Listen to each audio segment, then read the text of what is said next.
Hi everyone, it's Melissa, and today I am sharing with you the 5 books that I read in May.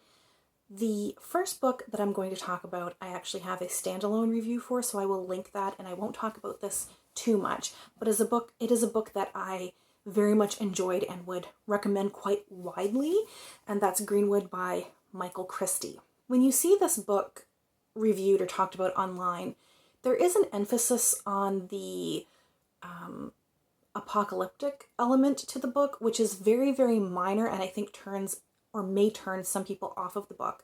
So I just want to say that part of the story is very brief and not really foundational to the book. At its core, this is a family story. It is multi-generational. You go back generation to generation and get more and more pieces of information about this family and get to understand them better. This is the Greenwood family, and their family story revolves around trees. There's a forester as one of the family members who we learn about. There's a hermit who lives off of the land, away from society, tapping maple trees. There's an environmental activist. There is a botanist. All of these characters, these members of the family, all rely on trees very strongly in one way or another. It has a very interesting structure where you start in the near future, 2038. You go back to around 1908, where you see the basically the start, the origin of this family with these 2 brothers. And then once you kind of learn the backstory, you return slowly, generation to generation, back to 2038.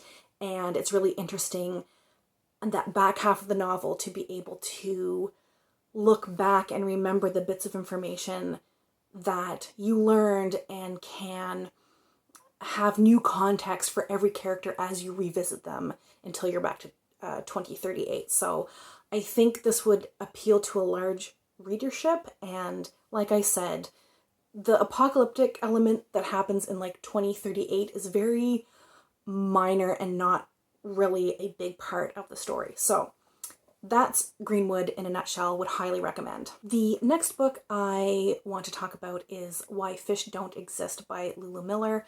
I listened to this on audiobook, narrated by the author. It is partly a memoir, although those bits aren't really the biggest part of the story, but I do think her inserting what she's learning and how she's reacting to that as the story progresses does add something to the book. It is also part biography of a scientist who worked on fish taxonomy, and also it is in part a science nonfiction a little bit, because you do learn how taxonomy works and how groups of animals are lumped together under different categories or split off into different species or different taxonomic groups. And it is also a part history, not just the history of the science, but the social implications of the work of this taxonomist and some of the very real, very awful social implications. So when I started reading this book, I knew it was going to be about taxonomy because this is kind of used as a, not a big reveal necessarily, but it is part of how the narrative around this book wraps up at the end. How the title, Why Fish Don't Exist, how that relates to everything that we've learned in this book. I have a background in biology. I already knew just by reading the title what was meant by that. So that wasn't some big reveal to me. And I think if you know what is meant by that title about fish not existing, if you know anything about taxonomy, that it doesn't in any way dampen the experience of reading the book. But it does help the author blend everything together, blend the history and the biography and her memoir portion and the science portion and really wrap it up in this bow. And I think that was really expertly done. The way that all of these different types of storylines or different types of nonfiction book were blended together was just so well done. The scientist's name is now escaping me, but many people already know this person's name, and so this wouldn't have come as any great shock. But I actually didn't know anything about this individual. So when we start the book learning about all of this important work done in taxonomy and this individual's determination and the work he put into this and his optimism and grit in persevering in science despite all of these setbacks, what I wasn't expecting was for this book to then go into the history of eugenics. So be forewarned that this book really goes there, and it is really tough in parts. And like I said, if you know of this person, who I am sorry, I will put the name on the screen and in the notes below, then this isn't come as any surprise that eugenics is going to come up in this conversation. I did read some reviews that were kind of critical in how the author put this together, building up the scientist and his good qualities, only then to dive into these terrible things and how he and others hide behind science to push forward their own ideologies or their own awful ideas. While I understand that criticism, I actually think that the way this book is structured is somewhat necessary, or I think it's at least helpful, because it really is partly a lesson in creating idols out of people, putting people on pedestals and looking at their grit and determination, or looking at whatever positive qualities they have, and being unaware of other awful things about that person, or looking at the good scientific research they did or how they pushed science forward, but then at the same time ignoring the awful things they did in the name of science. I think it is an important lesson in how we prop up certain historical figures and how we misunderstand history, or how we rewrite history or leave certain things out of history. So I actually appreciated how she structured the book. The narrative structure just worked really well, and like I said, she blended all of these elements together seamlessly, and I would highly recommend this book. The next book I read on audio as well is All Systems Red by Martha Wells. The narrator was Kevin R. Free, and I really enjoyed this. This is a sci-fi where the narrator is a sort of cyborg. It has biological bits, like actual organic body parts, but is also part mechanical, part robot, and it calls itself Murderbot. It is a security unit that is with a survey team on this planet. And when I heard people talk about this book, they really mentioned the funny bits, and there are some really amusing, funny parts of the story.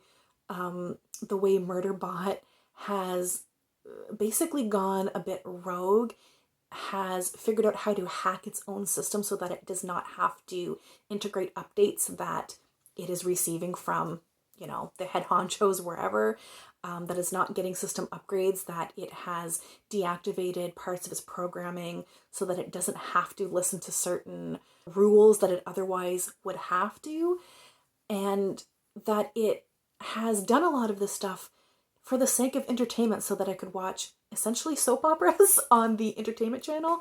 So it downloads all of this, essentially TV programming and just watches it constantly. So there's funny bits to it, but what people often don't mention about this book is how compelling the story is in terms of the stakes, and it is a bit tense, and that there is a situation that happens with the survey team where there is a threat.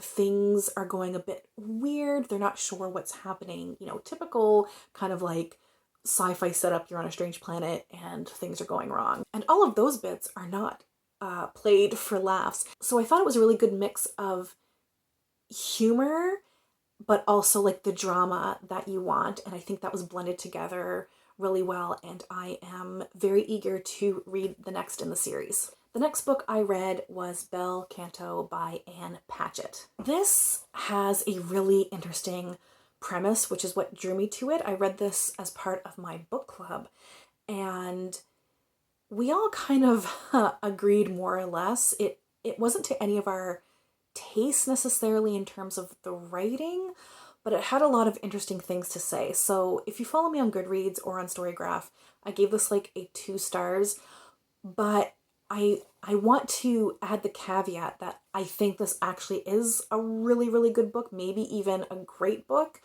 It just wasn't ever going to be my cup of tea necessarily. So the premise is that there is this party.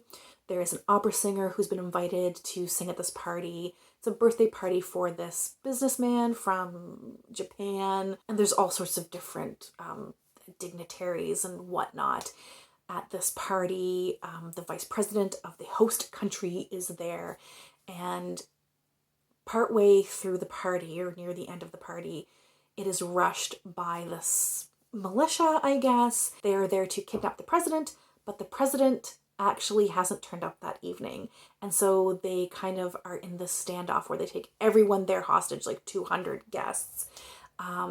And they have this list of demands that are never going to be met. And you just follow the story of these hostages that are kept in this big house, this mansion, the vice president's house. They're kept there for like 4 months. Where it lost me was like the writing style and how you relate to the characters. There's a lot of very, very interesting characters, but I am drawn more to writing that is warm and very intimate. So the premise of all these people in this close space where they start to form relationships, friendships, where captors and captives start to form bonds. That's all really interesting, but I wanted to be in the bubble with them. I wanted to feel like I was there. But it's written more in a way where they're in this fishbowl and you are observing them from the outside. I never really felt part of it or felt very close to any of the characters, and they were all very distant, and that just does not work for me. However, I think this book is saying a lot about power structures and institutions and what happens when you break down things into their core elements. And during our book club meeting, we were trying to like figure out what different characters might represent in terms of broader society. And the discussion we had at book club was like amazing. And I think there are a lot of really interesting ideas in this book. Just I couldn't enjoy it as a reading experience, I guess. So I'm definitely not going to like badmouth this book. I think it has a lot of positives. It just wasn't for me. The last book I read as part of May of the Moderns, hosted by Margaret Pennard, and that was Passing by Nella Larsen. I've wanted to read this for a couple of years because it's been kind of making the rounds on BookTube the last like 3 years, I would say. And it is a story written in the 1920s and set in the 1920s, the late 1920s. It is about 2 women. You see the story through one of their perspectives. 2 women who are from the same town, kind of grew up together, both light-skinned Black women, and one of them marries a Black man and lives as a Black woman, and the other marries a white man and passes for white and lives her life as a white woman. Her husband doesn't know that she's Black. Her acquaintances, like, no one knows that she's Black. Her husband is a like raging racist, and it's the story of when the character who is not passing, I'm sorry, I've forgotten their names, Irene, I think. Irene, who was who is light-skinned but is not passing for white, is living as a Black woman. She becomes reacquainted with this woman they meet after, I don't know, 10 or 15 years or something. And they form a bit of a friendship, but there is this kind of weird tension there because of this issue with passing. And of course, there's a lot of discussion in this book about passing itself, but also about racism, about colorism, about like identity politics.